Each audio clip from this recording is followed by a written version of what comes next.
Hey everybody, Big Sarge back. We're going to start our baseball lesson today. We're going to start getting you guys warmed up and get the basic skills for t-ball because you guys are all in first and second grade. So we're going to be entering the age groups where you can start practicing and learning t-ball as well as join some recreational leagues if you want. Our objectives today to start out will be throwing.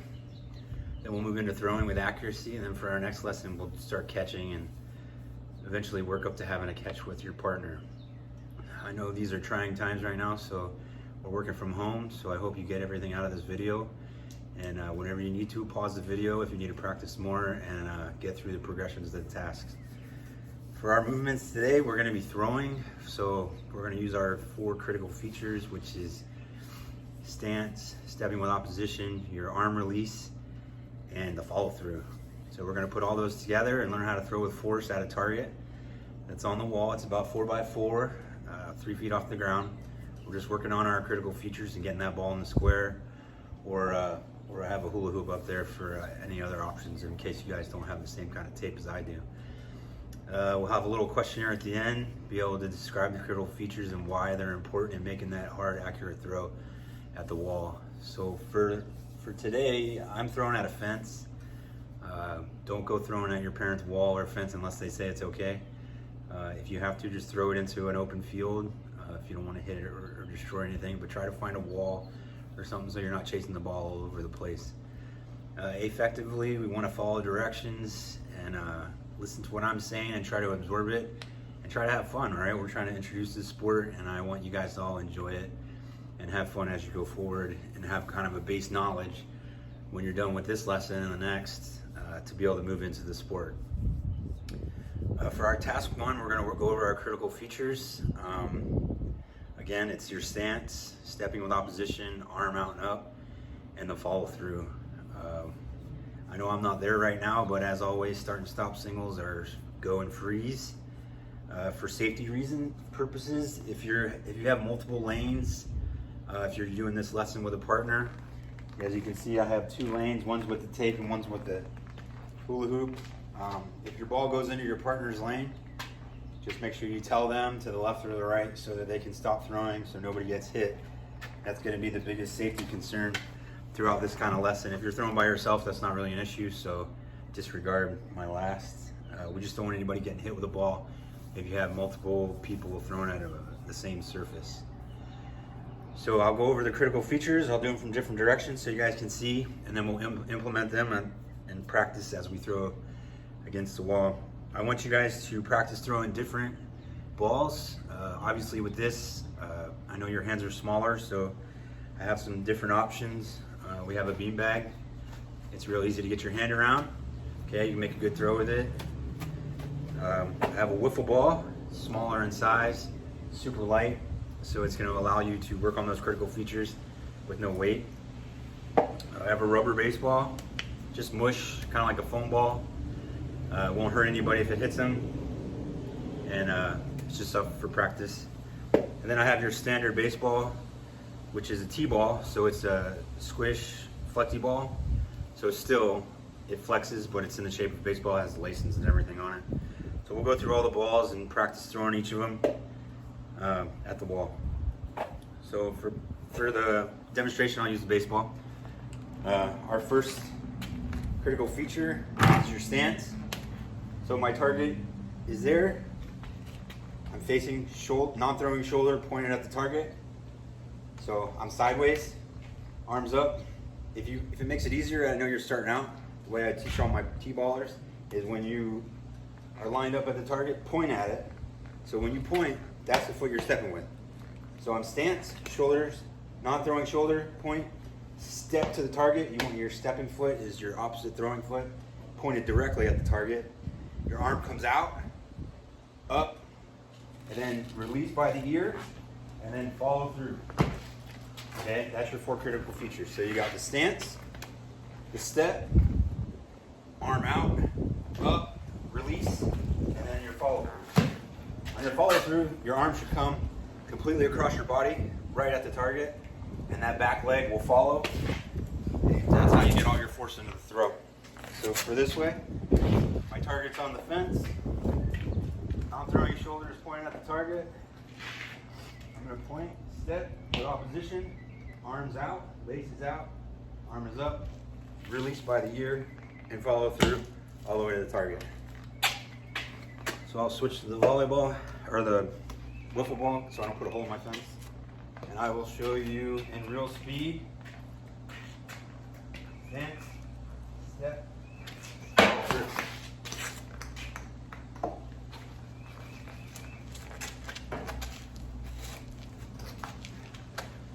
Right. If you have multiple balls, that will be helpful. I'll go this way. On my stance, point up at the target, step, arm up, out, and down for a fall. In real speed. Okay. So I want each person to go to a fence or go to a wall or anything you can find to throw at. Practice with each of the balls, the mush ball, the beanbag, or a real baseball, or better yet, a wiffle ball. A wiffle ball will do the least damage. So when I say go to your wall. I want everybody to throw a multiple of different balls from the 5-foot cone. Practice on your critical features. Once you throw 3, move back to 10 feet. Same thing, throw, follow through. If you hit all those on the wall good, and you're hitting all those critical features, you move back to 15 feet. Same thing, shoulder pointing, point, step, release, go. Now we're just throwing at the wall. We'll work on accuracy next. So I just want everybody to go to their lane, start working on throwing the ball at a wall or a fence or whatever you can find. And if you're having problems and you're back at 10 feet or 5 feet, just move up and work on your critical features. And then as you move back, keep trying to throw that ball as hard as you can, because that's what we're working on right now, throwing for velocity. So the goal is to hit 3 to the wall using the critical features, and then move back and then back. And I want to see everybody ended up at the 15-foot mark, working on those strong throws at the target. Go.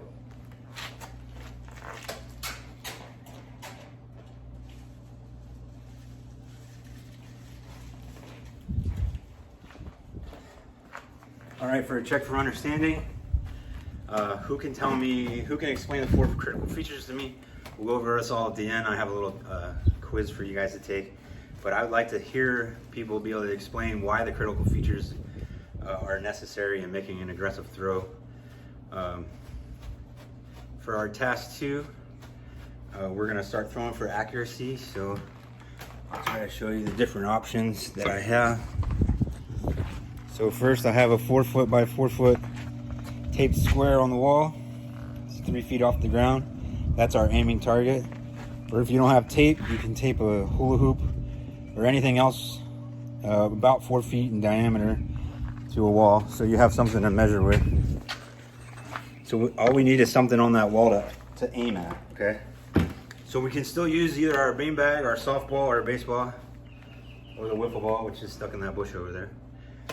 So for our task 2, we're gonna start at 5 feet. We're gonna throw the ball at the target using all the 4 critical features of stance, step with opposition, arm out and up, and the follow through.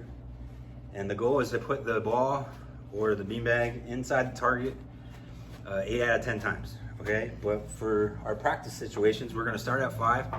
If you hit 3 in the target, I want you to move back to 10. The 10-foot mark is where you're gonna be getting assessed. So when you hit the 10, I'm gonna go around and I'm gonna see how many you can hit out of 10, all right? So that'll be your assessment portion, just so as everybody's tracking on how that's gonna work. But then the goal is to move back to 15 foot and keep hitting that target. So for practice, hit 3 in the target, move back to 10, hit 3 in the target, move back to 10, hit 3 in the target, move back to 15. And then when I'm assessing you, we'll be assessing from 10 feet. And I'm watching for your critical features, and we're seeing how many times you can get that ball or beanbag inside the square or the hula hoop 8 out of 10 times. All right, go. For refinements, I'm gonna say, the follow throughs. Make sure that follow through arm is coming straight across, straight to the target, and then that back leg needs to come around. The step with opposition is very key in your accuracy, because when you step, you want that non-throwing foot to be pointed directly at your target. So when you come through, the arms coming down and straight at the target, and then continue your follow through. So that's going to be a big thing for refinements. So when we're working on our accuracy. So once you're done that, we're going to come back in, check for understanding, talk about the dimensions of the target, why the critical elements are key in hitting that target, and how those critical elements have to do with force. Take this small questionnaire about just stepping with opposition and why those key elements are important in making a good strong throw to the target. For the next task, for our next lesson, we're gonna work on catching. It's a big part of T-ball, so if you know how to throw, you need to learn how to catch. And then our end goal is to have a catch with a partner or a wall. I know it's hard these times with the social distancing, but we can also do it with a wall. Preferably a partner, because I want to see that you could throw and then catch from a tossed ball overhand, and see if we can do our critical features for throwing and catching. Put everything together so when baseball season comes around, if it ever comes again, we will know how to throw and we'll know how to catch. And then down the road, we'll start batting and stuff. Get everybody ready. But thank you, and I will see you in the next lesson.